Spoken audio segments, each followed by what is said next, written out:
दोस्तों तेजस mark to के ऊपर एक बड़ा खुलासा हुआ है। क्या वाकई में Tejas mark two Rafale fighter jet से बेहतर हो सकता है? हाल ही में डीआरडीओ के वैज्ञानिक डॉक्टर रविशंकर एसआर ने एक डिफेंस सेमिनार में एक बड़ी बात कही। उन्होंने कहा कि तेजस मार्क टू भारत का नेक्स्ट जनरेशन का एक हल्का फाइटर जेट है और ये राफेल की बराबरी कर सकता है।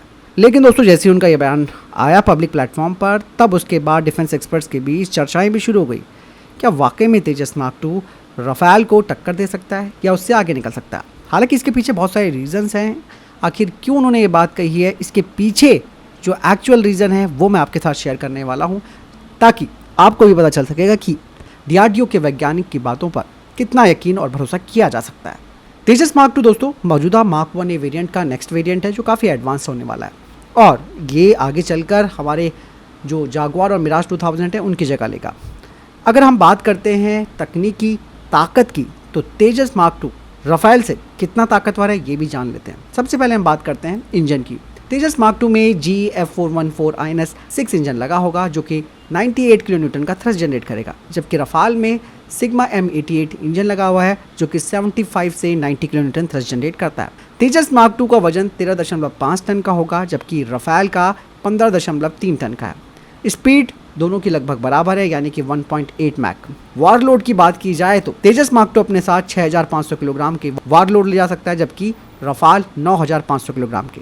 रेंज की अगर बात की जाए तो तेजस की जो रेंज है वो 2500 किलोमीटर है, वो भी एक्सटर्नल टैंक के साथ, जबकि राफेल की 3700 किलोमीटर की फेरी रेंज है। यहाँ पर तकनीकी ताकत में अगर देखा जाए तो पेलोड और रेंज में राफेल काफ़ी आगे है, लेकिन यहाँ पर तेजस हल्का और फुर्तीला होगा। अब बात करते हैं एवियोनिक्स और रडार सिस्टम की। तेजस मार्क टू में भारत में बनाया हुआ आइसर रडार लगाया जाएगा जो 200 किलोमीटर तक किसी फाइटर टारगेट को पकड़ सकता है।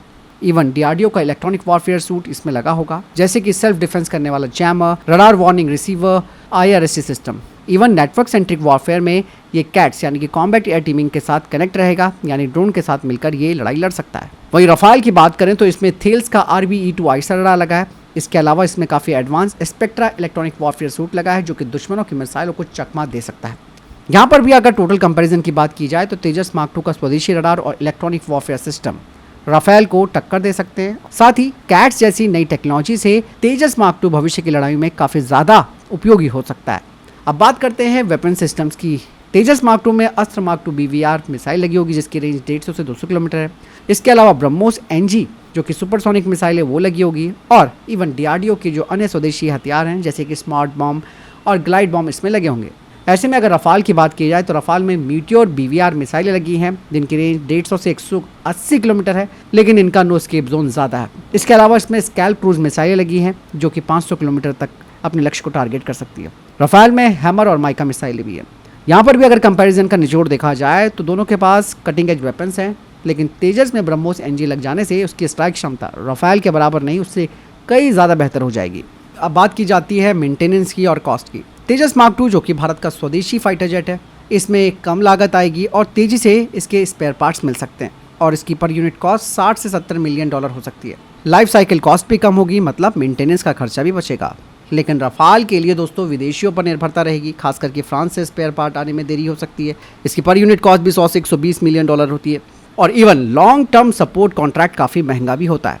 यहाँ पर भी अगर हम निचोड़ निकालें तो देखा जाए कि तेजस मार्क टू सस्ता और ज़्यादा मेंटेनेबल ऑप्शन भारतीय वायुसेना के पास होगा। हालांकि दोस्तों यहाँ पर कुछ प्रॉब्लम्स भी हैं जिन्हें डिस्कस करना ज़रूरी है। यहाँ पर तेजस मार्क टू की पहली उड़ान 2026 के अंत में होगी। पूरी तरीके से इंडियन एयरफोर्स में शामिल होने में 2031 का वक्त लग सकता है और सबसे बड़ी बात है GF414 इंजन की सप्लाई और सर्टिफिकेशन में भी देरी हो रही है। ऐसे में दोस्तों इंडियन एयरफोर्स को अभी राफेल और पुराने विमान जैसे कि जागुआर पर निर्भर रहना पड़ेगा। तो फाइनली दोस्तों यहाँ पर हम कहेंगे कि क्या तेजस मार्क टू राफेल से बेहतर हो सकता है? तो यहाँ पर चीज़ें जो कंक्लूड अभी तक मैंने की हैं उससे आप ये देखिएगा कि अगर देखा जाए कीमत और रखरखाव तो इसमें तेजस मार्क टू आगे है। तकनीकी आत्मनिर्भरता की बात की जाए यहाँ पर भी तेजस मार्क टू आगे है। रडार और इलेक्ट्रॉनिक्स की बात की जाए तो लगभग दोनों के बराबर हैं। हथियारों की बात भी की जाए तो हथियारों में भी लगभग बराबरी है दोनों की, लेकिन ब्रह्मोस का फ़ायदा तेजस मार्क टू को ज़्यादा मिलेगा। और कॉम्बैट एक्सपीरियंस की बात की जाए तो राफेल के पास पहले से ही एक अच्छा खासा युद्ध का अनुभव रहा है और ये ऑपरेशनल है। मतलब साफ है कि अगर तेजस मार्क टू तैयार हो जाता है समय पर तो इसमें कोई दो राय नहीं है कि ये एक ऐसा फाइटर जेट बन जाएगा जो कम कीमत में स्वदेशी तकनीक से लैस होगा और राफेल को टक्कर देने वाला होगा। शायद कुछ मामलों में ये राफेल से आगे भी निकल सकता है। ऐसे में अब आपको क्या लगता है दोस्तों? इन सब पॉइंट्स को जानने के बाद आप कमेंट सेक्शन में अपना व्यू पॉइंट ज़रूर रखिए, क्योंकि दोस्तों विदेशियों पर निर्भरता हम ज़्यादा नहीं रख सकते हैं। वजह साफ़ है कि किस तरीके से हर देश आपको कभी ना कभी परेशानी में डाल सकता है। जो भी आपको लगता है, आपके मन में कमेंट है इस वीडियो को लेकर के, आप कमेंट सेक्शन में ज़रूर लिखिएगा। मिलता हूं नए वीडियो के साथ। जय हिंद, वंदे मातरम।